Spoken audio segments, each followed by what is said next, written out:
Welcome back.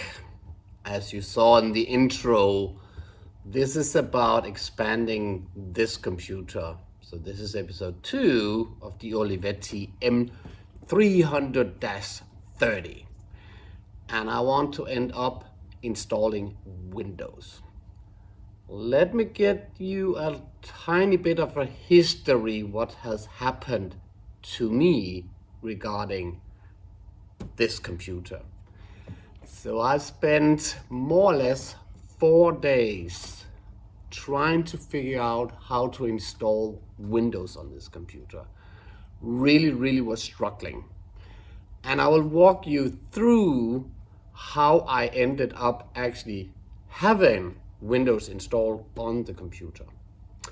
If you saw my episode 1, or if you're not, it's up there, go up fast, quick.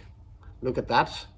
I ended up telling you that I wanted to make this into a multimedia computer and I want to install a CD-ROM drive in it. And I wanted to install Windows 98 or even Windows XP. And people were screaming at me more or less because it's many years ago that I actually played with a Windows 98 or XP or Windows 95. So I couldn't remember what specification was needed for the individual versions. So let me just clarify it. This is Windows 95 that'll be on this one. Windows 98 cannot run on this computer because Windows 98 needs a codenamed processor, and this is the 486SX. That's without a coprocessor. So when I installed Windows 98, it complained and didn't want to do that installation. And obviously Windows XP, not gonna happen. Absolutely not. So this is Windows 95 that we will be trying to install again from the beginning, and it's with the 2nd edition. So it should be the newest version of Windows 95. I will move the camera over. I will tell you a little bit about everything that's going on the table because a lot had happened in the 4 days up to me recording this. And I need you to understand what I went through and why I made the decisions that I had.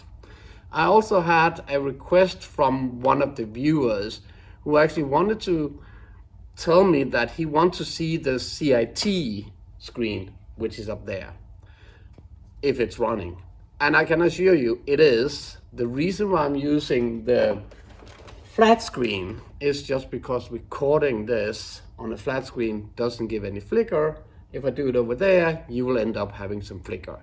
But it is working. I have tested it. I have not cleaned it. It's dirty. So I will eventually do that together with all the other screens that I have somewhere on my shelf behind me. So hold on, let me mount the camera over and we'll have a look at the table and I'll explain what's going on here.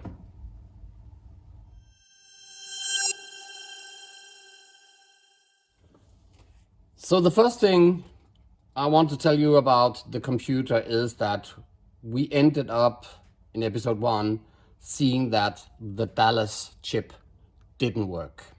So that one was dead.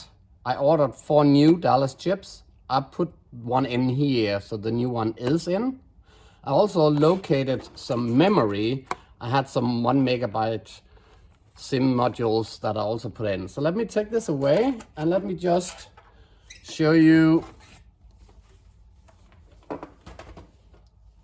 the computer. So as you can see, the memory sticks are in. So we have 8 megabyte here, and this is slot 1, this is slot 2, and underneath here in the episode 1 you saw that it's pre-populated with 4 megabyte in slot 0. So we now have 12 megabyte on this computer. Let me take the power supply out, so I'll show you where the Dallas chip is located. So you can just lift it up over there. And if I move this a little bit in, this is the new Dallas chip, this is the old one. And I literally just took it out, put it in, turned it on, and then it went into the BIOS settings, and I explained to the computer that it's okay, now you have 12 megabyte. And then I went out, setting the clock and time and configuring the hard disk and stuff, as you saw in episode 1. So I did that again. So now it knows the settings. So let me put back the power supply. Let me mount it, and then let me just screw in the 3 screws. There are 2 here on the riser card, and then there's 1 in the back. So let me just do that first. So with this fixed now, this computer is now ready to boot up. I'm not going to do that yet. I just want to take you on the journey that I had with the computer. So what I did, I located all my CD-ROMs with Windows 98 and the Professional. I even had my Windows XP. And just to clarify, I have the correct license, so this is for real. And I started mounting in the CD-ROM drive that I found here. And in order to do that, I had to take out the cable, because the cable for the hard disk is only with 1 connection. So I have to put this cable in the computer and mount it there. So let me do that, and then let's continue.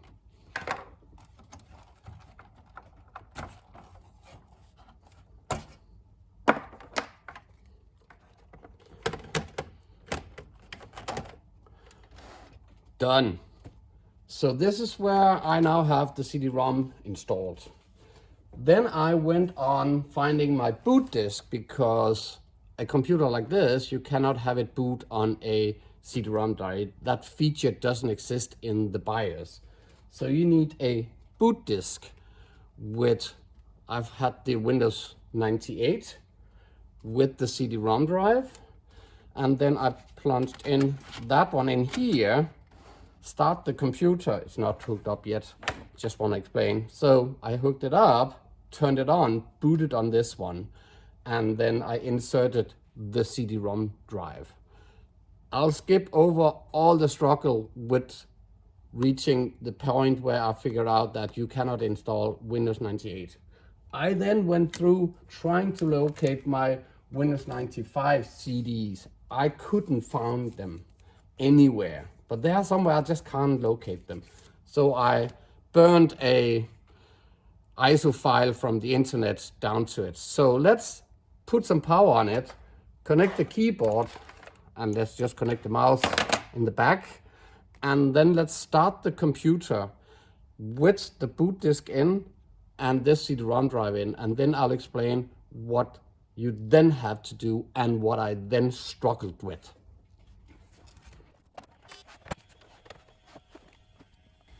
And as you can see, the computer is booting up. It sees the 12 megabyte, everything passes through, because I preset the BIOS, as I said in the beginning. So let's go in here with the Windows 95, just because this is the one we'll be installing. So now, with the disk drive in, it will now boot on this one.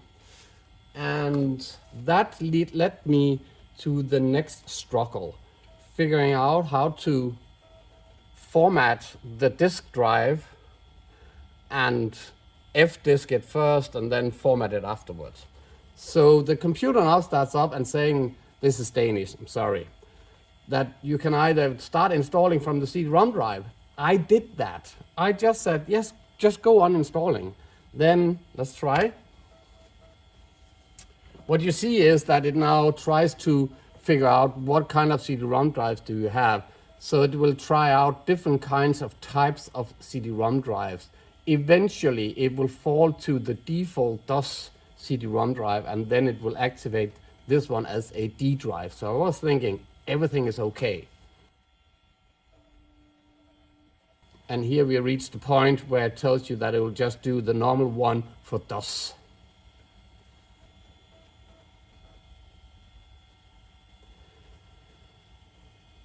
Windows 98 installation files could not be found, but it's up here.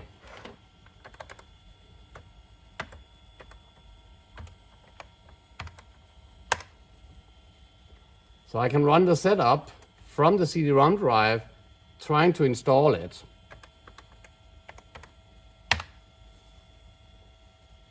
Need to move to the CD-ROM drive, sorry.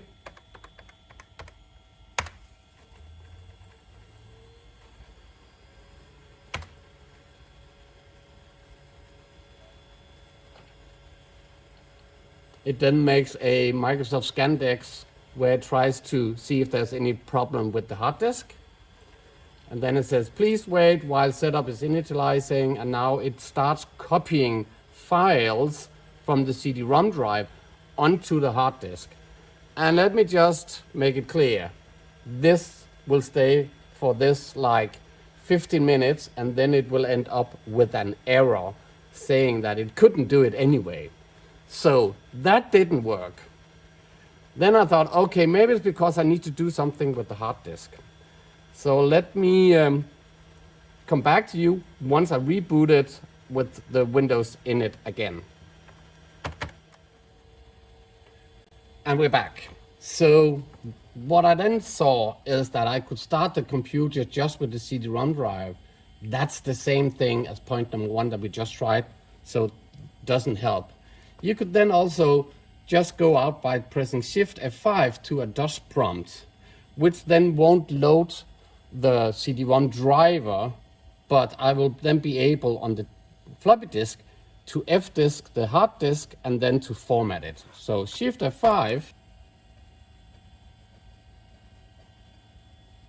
which now gives me a DOS prompt without any connection to the CD-ROM drive. It doesn't matter because on the floppy disk, as I said, I have F-disk and I have format on it. So I can now continue doing this. So I'll hit F-disk.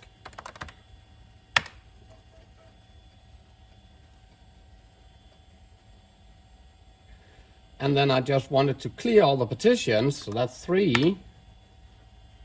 Clear the partition. I'm sorry, this is still in Danish. And I'm saying, yes, I want to clear it. It has no name, and absolutely yes. Sorry, J, as in Danish for yes. Now I cleared the partition. I went out, and then I went in, wanted to create a primary partition, and said, yes, I want the complete size of the hard disk. And then we're done. Then I can reboot the computer now, or I can just continue on formatting it straight up. You don't need to do anything. So I formatted it. F-O-R-M-A-T, and then I said /S. I should write C:/S, sorry, there we go. And I continue with that. Now I need you to be aware of, this is a Danish Windows 98 that I booted up on. And this is where I was struggling for almost a day formatting the hard disk, and I'll explain why. So the first mistake I did was /S, which then makes this into a bootable hard disk. I'll come back to why this is a mistake. Don't do that. So it says proceed with format, press Y or N. So I pressed Y on the keyboard, enter, and nothing happened.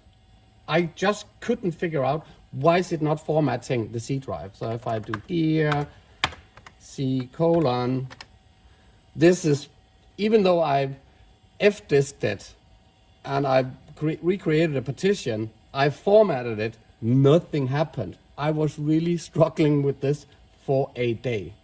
Let me now explain what my problem was. First of all, don't use the /S, because that's the next problem when you install the actual CD-ROM version, sorry, the Windows version on the CD-ROM.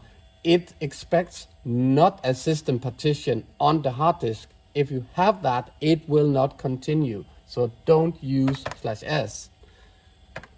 I will then explain how I fixed it with formatting it. Again, Danish, English. That's where it all of a sudden struck me. It's asking me to press and show me text in English. but it's Danish. So maybe it's because the Danish word for yes is ja, which starts with a J. So immediately when I said that, it starts formatting. So that was my first mistake. Lost a whole day trying to format a computer because the operating system on the floppy disk was Danish, but it's asking me stuff in English. So bear in mind, if you have the same problem with not formatting, remember what language is the operating system and discard all the message it's saying you in whatever language that would be. Use your operating system language when you press yes or no, or ja oder nein, or yeah eller nej. So that's that problem. The next issue is that once I made all this and eventually figured out to start the installation, and the installation is, for my concern, I cannot tell you why, but it's the only way it's working. On the CD-ROM drive, there is a installation folder called Win95. And you copy that folder onto the hard disk, and then you install it from the hard disk after you boot it over here. So the first phase is to get the CD-ROM drive up and running, copy that folder over to the hard disk. That led to the next issue, because this is Windows 95 second edition. It's too big to fit on the hard disk and at the same time to have it installed on the hard disk. This hard disk is just too tiny.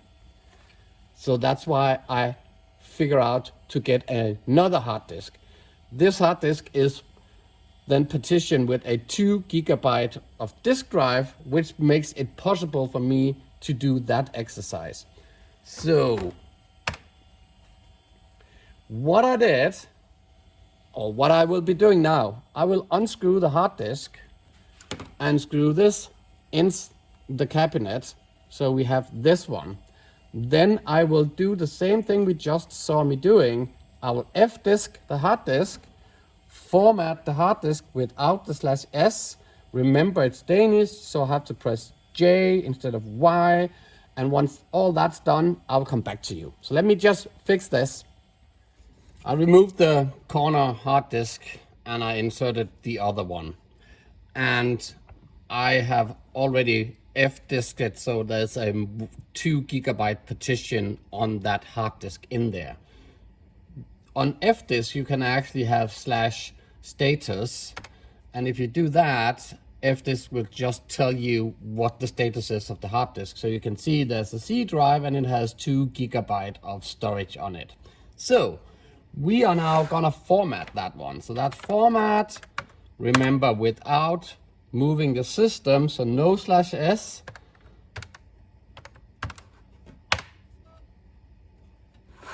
And again, it's Danish, it's asking in English, but I will remember to reply in Danish, so it's a J.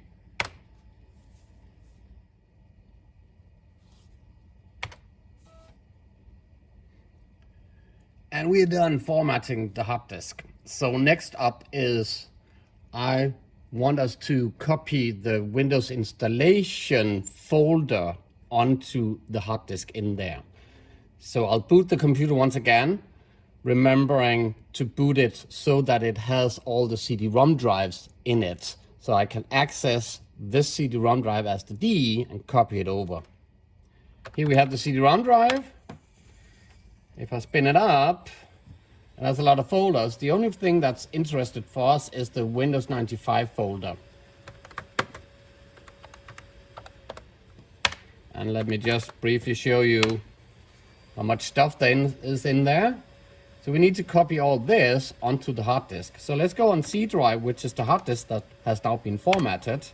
Make a directory called Windows 95 or installation or whatever you want to call it, doesn't matter. And going into that folder and now copying from the D, which is the CD-ROM drive, Windows 95, onto where you are located right now.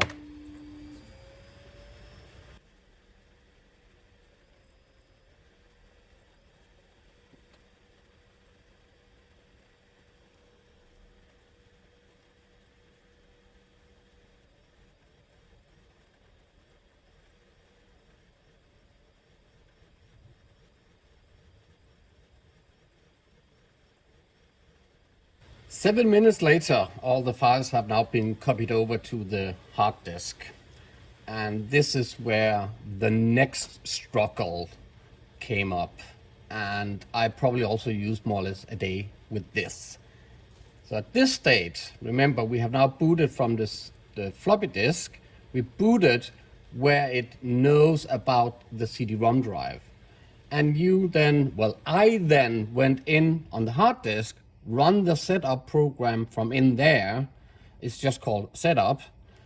And then it started trying to start up the installation, but it went nowhere. I couldn't figure out what's wrong. This may just be a bug in this specific computer because I haven't figured out why it didn't work.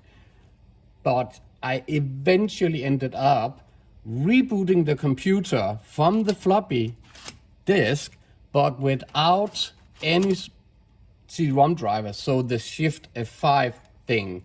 So it had just a clean boot with no anything on it. So let's do that. So before we continue, now that we have copied everything over to the hard disk, and we just need to boot on the hard disk, as I said, what I want to do is install a network card. And this is plug and play. So I will install this 3COM Etherlink 3 into the computer. I will then also, once we have installed Windows, after install this Sound Blaster 16 Pro card.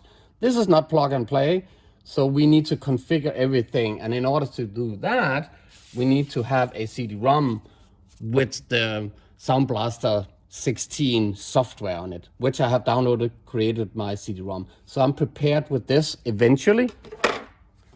But let me just put this in. Once that's in, I will start up and then we'll see the installation.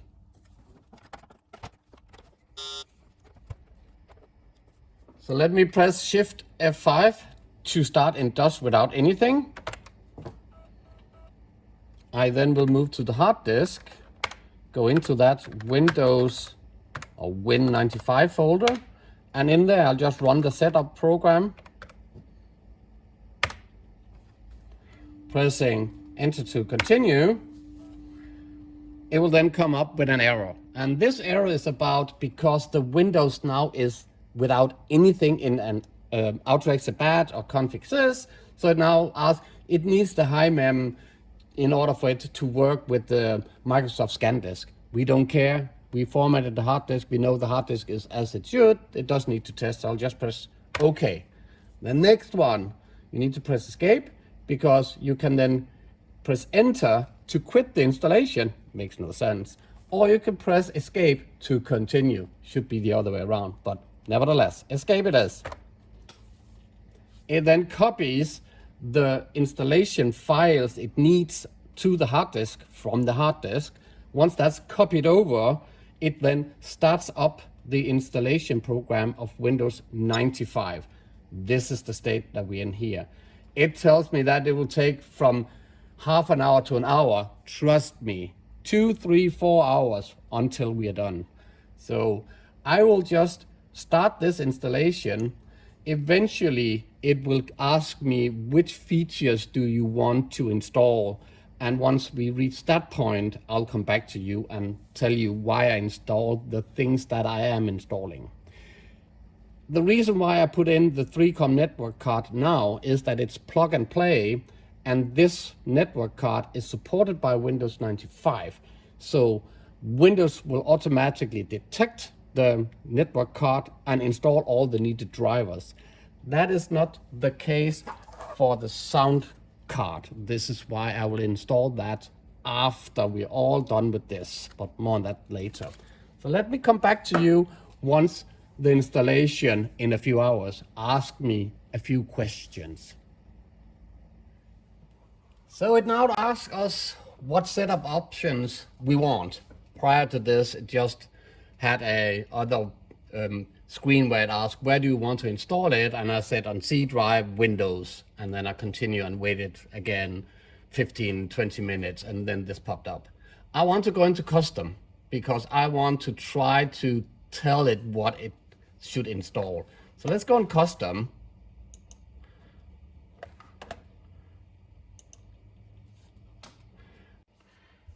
Obviously, you can't just find this code anywhere on the internet, whatever code, because, yeah, so it's floating out there in cyberspace.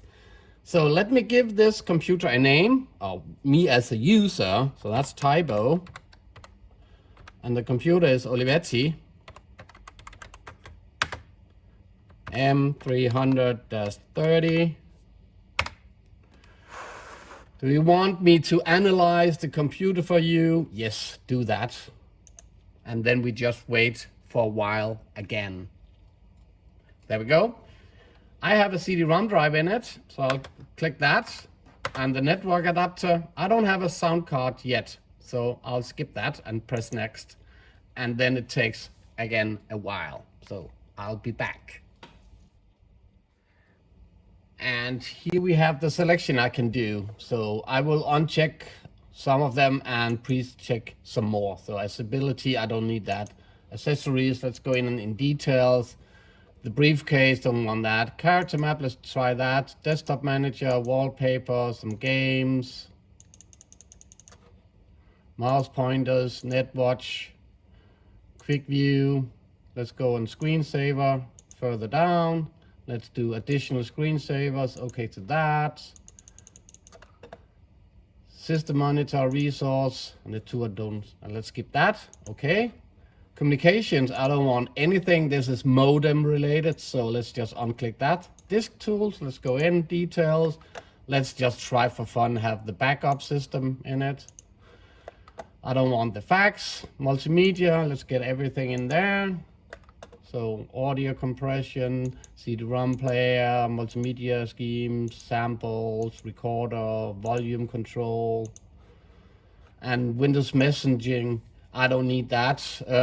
I could just for fun have it, but I don't have any means to do that, so let's not install that. So with this, let's do next, and then let's just wait for it to install all these components. So again, it now sees that I have the 3Com Etherlink 3 card in it, and I don't want network.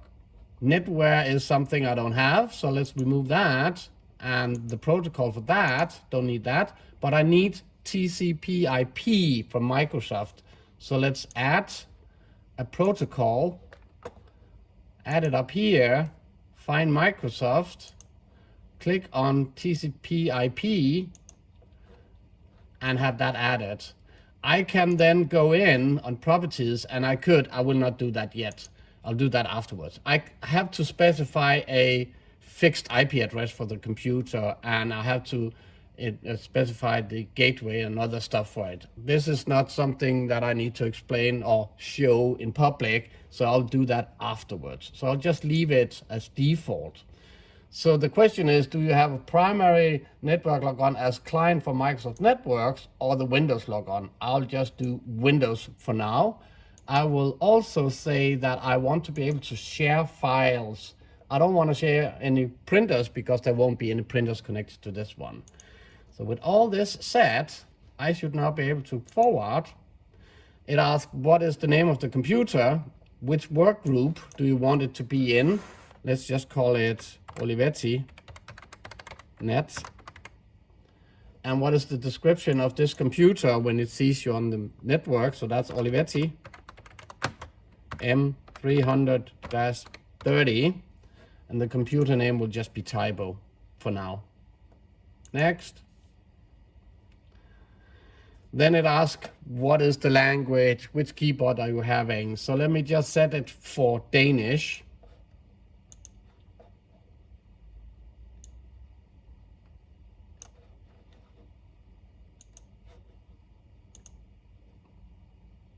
That should be it. Do you want to create a start disk? That means that it will actually ask me to have a spare floppy disk.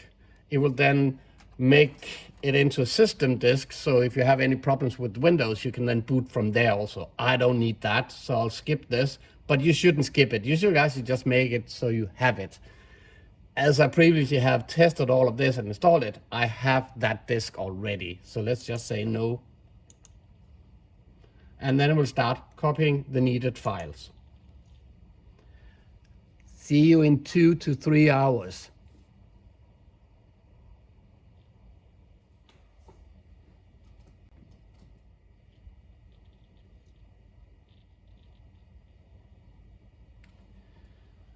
So a few hours later, we are now ready for the first reboot of the computer. So let's press finish, and then let's wait for it to finish its stuff, rebooting and getting into Windows again. At this point, I just want to mention I'm not booting from the floppy disk anymore. Don't need it. And we don't need any CD-ROM, because everything is going on the hard disk. So let's wait until it has started the computer in Windows again, and then it will continue with more installations. So hold on for that.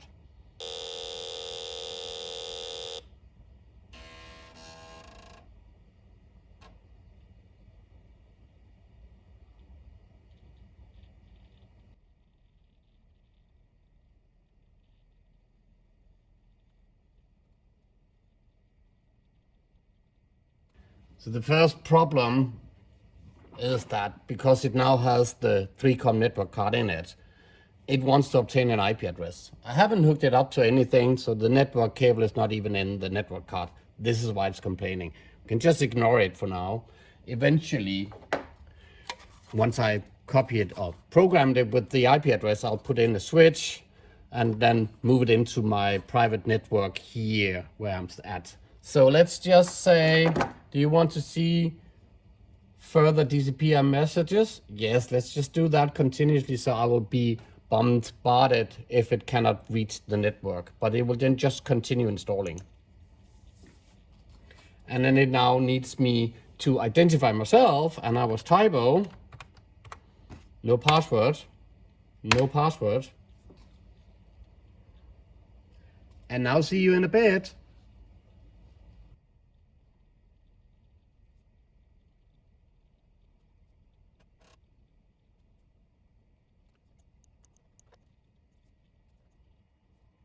And here we have the first start of Windows, but it's not done installing yet, because this is the second edition with all the Plus package and all the other stuff.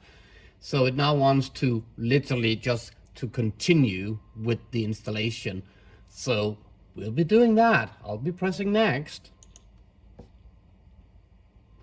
And then it goes on installing the Internet Explorer 4.0, which back in the days were amazing. And again, this will take forever.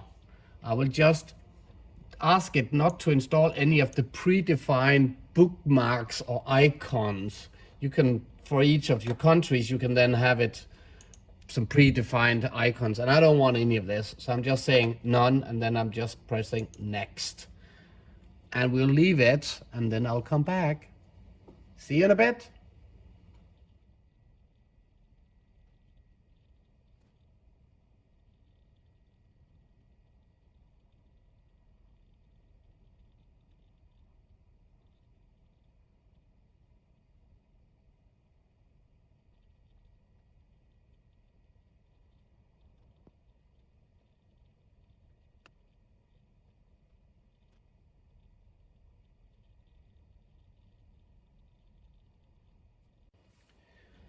Finally, after almost 4 hours trying to install Windows 95 with the Plus package and stuff on it, we are now done having the Windows installation.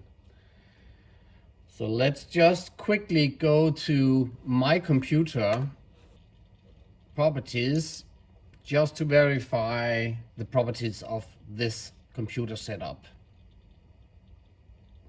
And as you can see, this one is an 8486 and it holds the 12 megabyte of RAM. Let's go on Device Manager and see what has the installation picked up on the computer. So it has our CD-ROM drive, our disk drive, the displays, and the floppy disk, and the hard disk, and the keyboard, the monitor, the mouse, the network adapter, and a COM port system, and the actual system devices. So everything is good. 4 hours later, we have a Windows 95 that's up and running. Next up, let's put in the sound card. And for that purpose, we need the CD-ROM drive with the software. So I'll close down the computer, install this, turn the computer back on, and then I will insert the CD-ROM drive, which then will pop up so we can install all the needed software.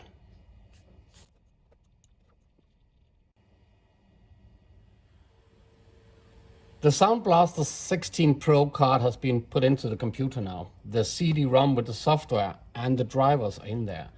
So now we need to have the computer expecting the system, and then we'll tell it that it has a CD-ROM drive with the drivers on it, and please install everything that's needed for that card. So let me go on the Start menu, Settings, Control Panel, and what we basically need to do is add new hardware to the system. That icon is the first one down there, so let's double click on that one. Pressing next, and then we can ask if the computer would like to find it for us. I don't need that because we know exactly what it is we have put in, so let's just press no. And then it pops up with a list of different kinds of types of hardware we can add. And in the bottom here, we have sound card, video, and gaming controllers. So let's move on with that. Let's wait for it to build up its information database about components regarding hardware for that. And what we just need to do is to point to the CD-ROM drive. So I have a disk, which is the CD-ROM drive, and then I'll browse, press D, and go on the D drive, press OK there, and then press OK again. Now it pops up with the devices that it knows that it can install, and this is a Creative Sound Blaster 16, so that's the one we should be installing. It's not the plug and play version. It then tells us about the settings on the default settings to interrupt with the actual sound card, and these are the default ones, and nothing has changed on the actual card. I verified it via the schematics of the card, so I know that all the settings are correct, so that is the right one. So let's just do next and finish. And obviously it's Windows, so yet again we need to restart. Let me then restart it, and then I will hook up 2 speakers to it.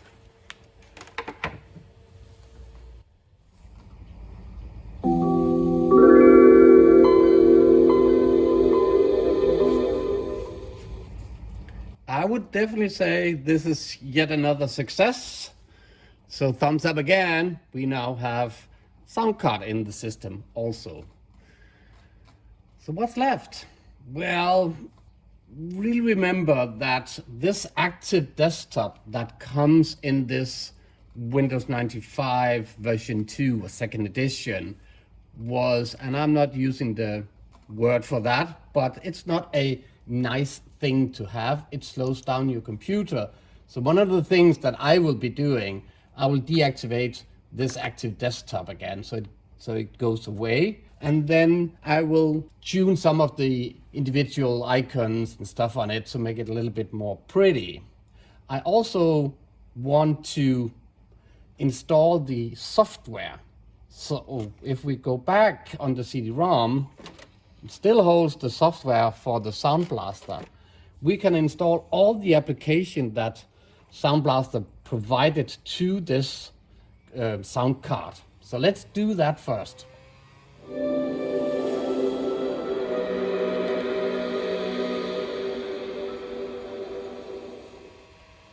Definitely no doubt about there's music in the computer now. So let's press on English.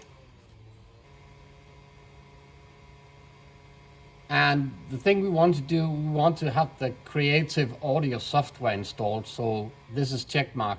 There's Internet Explorer, this Creative Inspire, and this Creative Video web phone light. No need for that. So it's clicked and we say OK.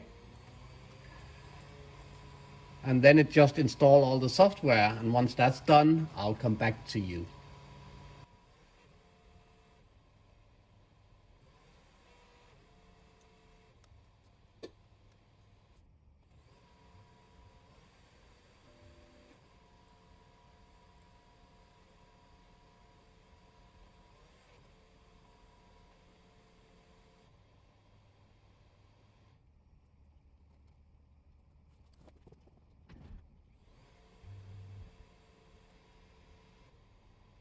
And as it tells us now, it just wants to do some changes to the system.ini files where it puts in some entry points. So let's accept that. And would you know, it needs to reboot again. So let's do that.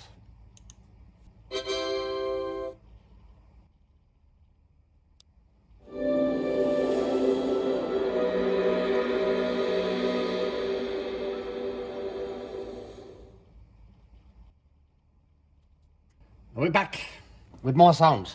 Let's just see which application has been installed for the Sound Blaster card. So on Start, on Programs, we now have a folder Sound Blaster 16, and it created the following ones here. I'm not going through them that much, but some of them you can play some of the sounds. So let's try this one. And let's find some sound that we can play on this player. A little bit fun. Let's try again.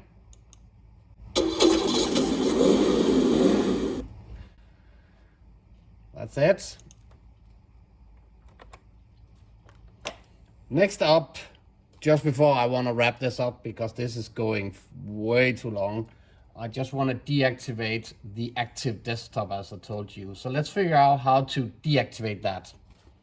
I'm assuming it's on Start, on Settings, Active Desktop, Customize, View as Web Page. Let's remove that. There we go. It's gone. We're now back to how we know it should be. So perfect. Let me wrap this up and let's talk about what has happened. Yeah, I'm not sure what to say.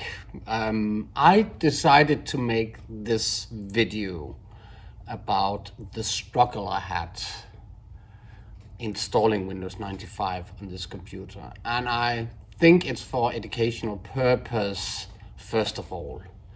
So I hoped some of you have gained any good knowledge when you are dealing with this kind of old Windows version, and hopefully you won't be struggling for days like I have been. It's more or less my own fault because I just forgot completely 20 years ago or so, 15, how to install Windows, what it involves, in which way, what you need to be aware of. But there we go. So my bullet points for this is when you install Windows, and this actually goes for Windows 95 and Windows 98. It's the same thing. You need to F-disk your computer in a partition that can hold the actual operating system and the installation. You need to format that hard disk, or maybe split into multiple hard disks, but you need to format it, but not with the /s as in transferring the operating system onto the disk so it's bootable. Don't do that. And then copy from the CD-ROM drive the Win95 or Win98, depending on which version of Windows you're trying to install. copied onto the hard drive, reboot the computer, again still from a floppy disk that's bootable, but without any additional software or drivers for anything like a CD-ROM drive. Then go on the hard disk, then start the setup or installation program from within that folder you just created. And only install plug and play hardware into the computer that you kind of like know that Windows will support. Start with that, then it becomes easy. Once you're done installing everything, then you can install the additional card, those that are not recognized by Windows or those that are not plug and play, and find the media for that. That's my take from this experience, and I will remember this hopefully for years and years to come, because I'm assuming I'm getting computers that actually also need a reinstallation of Windows. And one other thing I need to take away is, if you have a Windows you want to install, you need to ensure that the CPU is supporting it. So for Windows 98, it needs to be an 8486 clean one, not the SX version, because it needs the coprocessor or MAT processor to be there. Otherwise, it won't let you install it. And Windows XP, in order to do that, XP is a bootable CD-ROM, you need to have a BIOS that supports booting from the CD-ROM. Windows 95, second edition, which is the last edition, it's not fast on this computer. So I hope eventually I will run over a Intel overdrive chip that I can put in to this computer, so it becomes a real 8486 and not an SX version. Well, we'll see. So for now, I'll park this, put it on my shelf, and once I get hold of that kind of CPU, we'll take it back and try to upgrade it and see what happens. So all in all, I hope you enjoyed this. It was a long video, and even my speech right now is taking forever, right? But you know the thing, this one, if you liked it or that, and please do remember to subscribe. This way you get notified when I'm producing new content for you. So from here, goodbye.